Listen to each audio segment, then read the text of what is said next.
the Nonprofit Podcast, powered by DonorBox.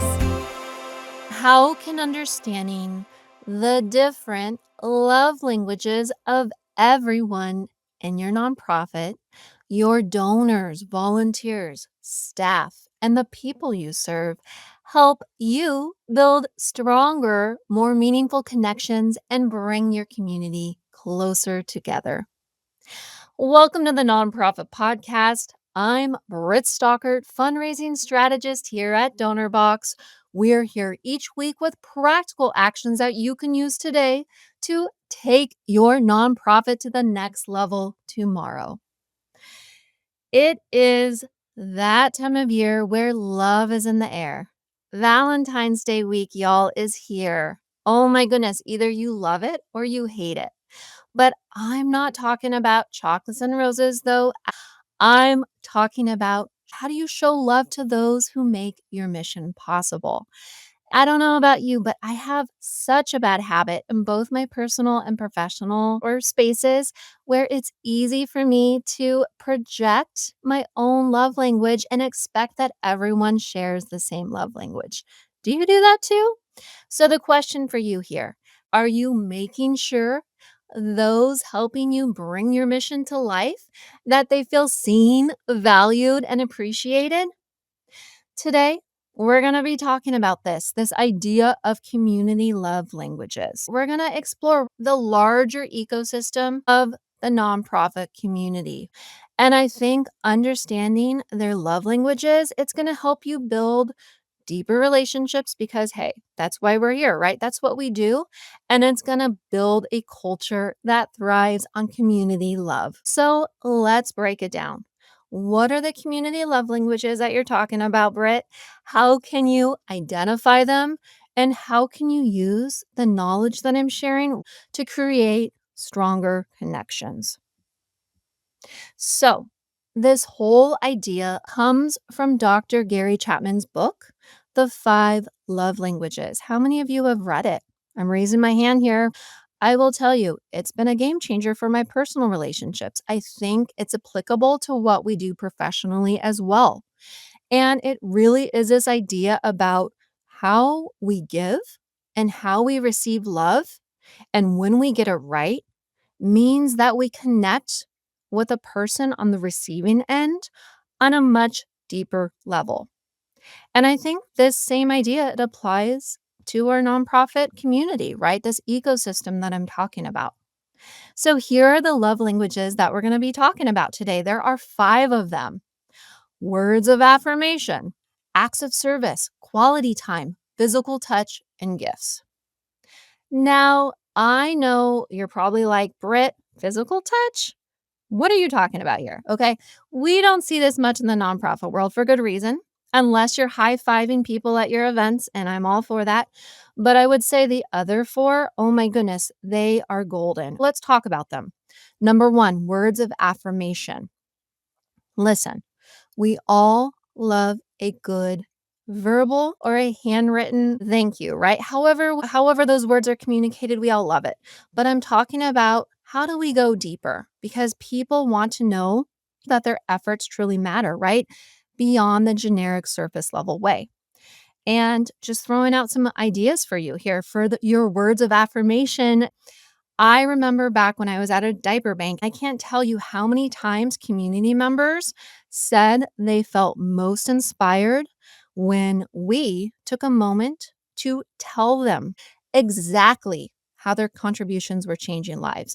And I will tell you this, I tell this to all my coaching clients: be specific and tying contributions to specific outcomes. And so, what that looked like for a lot of my diaper bank community members, I was specific. I said in a handwritten thank you card or even in conversation, hey, Marina, you packed 200 diapers today, 8 hours. That's about 200 families who now have what they need for 3 months so that they can worry less about having to repurpose soiled diapers for their kid. Okay? Again, challenging you folks, be specific. What other ways, friends, can you show words of affirmation to your community members? For your donors, Think about what can you do beyond the handwritten thank you card, phone call, or impact report? Well, one idea, why not set up a donor recognition wall? You may not have the funds, right, to construct a beautiful physical donor wall. There are so many cool donation management apps that allow you to set up virtual donor walls where donors can see their contributions in real time. Or I know many nonprofits host an annual, low cost, very intimate annual donor appreciation event. It gives a front row experience with staff, with those you're serving. It brings everyone together to really strengthen that connection to the cause. And one other idea, why not send personalized thank you videos? There are so many cool, free, affordable apps out there. I'm thinking of my friends at Memory Fox. There's Loom, there's Vidyard that can go a long way to add words of affirmation into your donor stewardship plan. And one last thing I want to say here with words of affirmation, it goes beyond your donors, your community members, your volunteers. What about the people you're serving? Okay, words of affirmation goes beyond just delivering services. I know when I was making outreach deliveries, families living in their cars, tent cities, encampments, I always made it a point to affirm their dignity. You're an amazing parent. It was so amazing what you did here. You donated unused diapers that your son outgrew. You regifted them to another Babies of Homelessness family that helped them care for their baby so that they could focus on navigating the low income housing waitlist. Words of affirmation goes beyond certain stakeholders, right? It's the people that you're working with and serving. Number two, acts of service. Show, don't just tell. Some people want to see love in action, right? They want to see it in action, not just words. And again, I throw out the diaper bank because we found out through many of our intake calls and partner focus groups, many families, they wanted to pick up diapers, but they struggled with transportation to get to the pickup location. Well, we didn't just shrug it off and say, well, good luck with that, right? We took it a step further, acts of service, by adding two new programs, a monthly mobile van delivery service and a partner distribution channel where we partner with human service agencies, dropped off pallets of diapers. We took it further. That is an example of an act of service showing that we're truly committed as partners to meeting the needs of the entire community, showing, not just telling.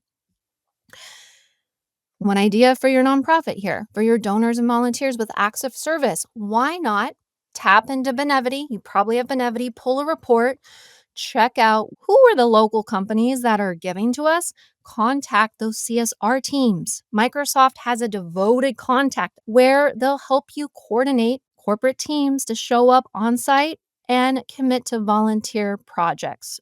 I know at the diaper bank, we oftentimes partnered with local communities where employees came in, they packed boxes, they even met with staff. And after the packing party, we would receive comments like, oh my gosh, Britt, seeing the work up close and the amount of diapers it takes to care for one baby, it really opened my eyes. Acts of service, right? One other thing I would like to add here, acts of service for your staff, nonprofit leaders. How can you show up as a servant type of leader?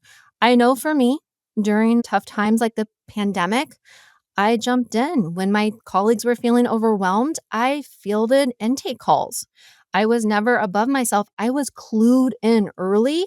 And I realized if we were to increase representation and bring on folks in paid positions with lived experience in a high cost area, I needed to create a workplace based on competitive pay, benefits, flexible remote working options. Again, there's so many creative ways to demonstrate acts of service. Show, not tell with your community members. Number three, quality time. This love language is all about being present with your community because when you spend time with others, what does it do? It shows them that they matter. One idea that is applicable for everyone within your ecosystem, why not think about hosting a low-cost community fireside chat? It might be just a warm, welcoming space. It could be at a public library. Sometimes they offer free spaces where you're bringing in your donors, your volunteer, the people you're serving, staff all together. Essentially, they all have a seat at the table and you're giving them ownership autonomy where donors are hearing directly from those they're helping, but the people who benefit from the services are able to offer constructive input and feedback on the pressing need of the community, creating these safe spaces to build genuine connections. And finally, number 4, gifts, meaningful, thoughtful tokens of appreciation. Everyone loves knowing that they're thought of, right? And it's not just about a physical, tangible item. It doesn't have to be costly. It's not about the price tag. It's really about the intention behind it. So, for donors out there, I know so many of us send, what do we send? Generic branded swag, right? Like pens, or you'll have to tell me. What are you sending to your donors? Well, let's get creative. I don't know about you, but a handwritten note still goes a long way. You can send a framed photo that captures a moment of their donation and action. It might be a signed book by an author in an area of focus that your nonprofit is committed to addressing. Let's get more creative, folks. If you're a new nonprofit, what are some creative legacy gift options out there for your community members? Well, I know planned giving might be too big to tackle. Well, why not start promoting on your website, social media, and your print collateral that you're offering donor advice funds or matching gifts? Again, highlighting these creative gift options where people want to leave a legacy. It's going to really tap into these folks who like to get meaningful, thoughtful tokens of appreciation. One other thing here for the people that you're serving. When it comes to tokens of appreciation, I'll throw out an idea here. At the diaper bank, we didn't just provide basic necessities. One thing that we found was essentially a gift was this idea of resources. We connected low income families experiencing homelessness to important services.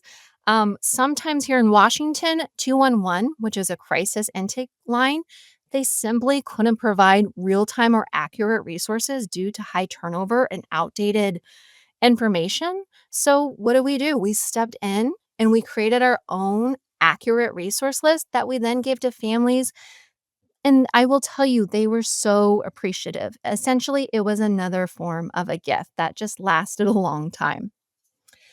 Okay, so we covered essentially all 4 love languages and a little bit of the 5th love language, physical touch.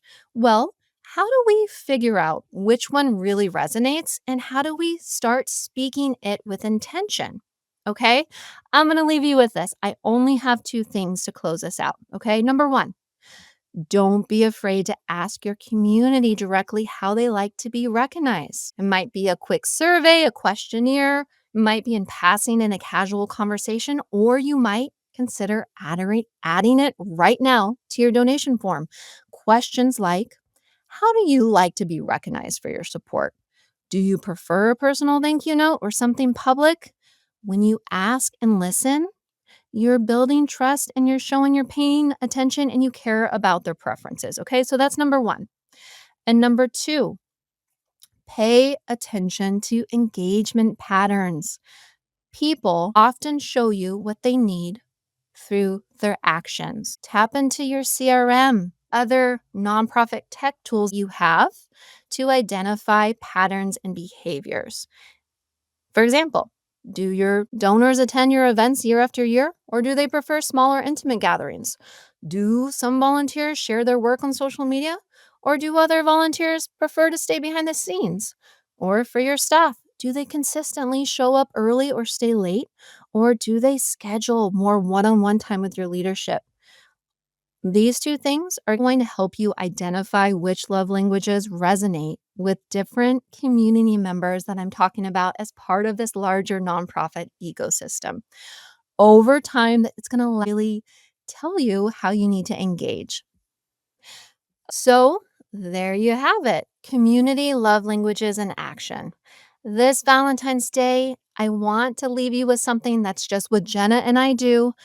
Pick one person in your nonprofit's ecosystem. Again, it could be a donor, volunteer, staff member. It can be someone in the community that you work with or serve. It can be a fellow nonprofit leader. I know we lean on each other so hard. And think about how are you going to show them that you appreciate them using not yours, but their preferred love language. I want you to start small. I want you to make it personal, and I want you to report back. After listening today, why not share on social media how you're going to use the love languages that we just learned about together? Feel free to tag us, use the hashtag nonprofit love languages. And I'm curious, let's see how your relationships grow stronger in real time. Thank you for joining us on today's The Nonprofit Podcast. I hope that you've left with the confidence to take a small step today that will make a big difference tomorrow. Be sure to click the download button, then leave the Nonprofit Podcast review. Feel free to give it a thumbs up if you're listening to us on YouTube. Your review helps others find us. You're here to help others. We are here to help you. Until next time, happy Valentine's Day, and keep building the kind of community that just thrives on love, appreciation, and real connection. That warm feeling when you help someone, it's not just happiness, it's fulfillment. And we believe it should be available to everyone, from frontline heroes to first-time fundraisers. Our tools empower you to help others. This is our mission. This is DonorBox, helping you help others.